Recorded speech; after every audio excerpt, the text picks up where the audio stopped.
अबू अली शाह कलंदर, तो इनका एक खास मुरीद था। तो एक दिन उसने कहा कि हुजूर मैं मदीना शरीफ जाना चाहता हूँ। चलो चलो चलो।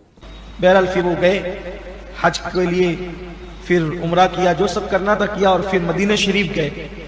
फिर जब मदीना मुनव्वरा से वापस आए तो इनके दिलो दिमाग के अंदर ये बात थी, अब मैं पीर साहब के पास जाऊंगा।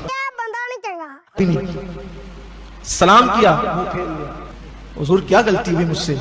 फरमाया तू सोच क्या गलती हुई। फरमाया एक दिन तू हुजूर की मस्जिद से बाहर निकला।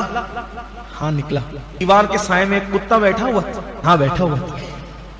तूने सोचा कि ये मस्जिद नबवी के दीवार के साए में कुत्ता कैसे बैठा है?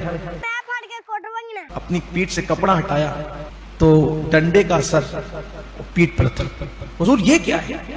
फरमाया वो कोई कुत्ता नहीं था, वो तेरा पीर था अबू अली शाह कलंदर, जो तुझे उस शक्ल में नजर आ गया।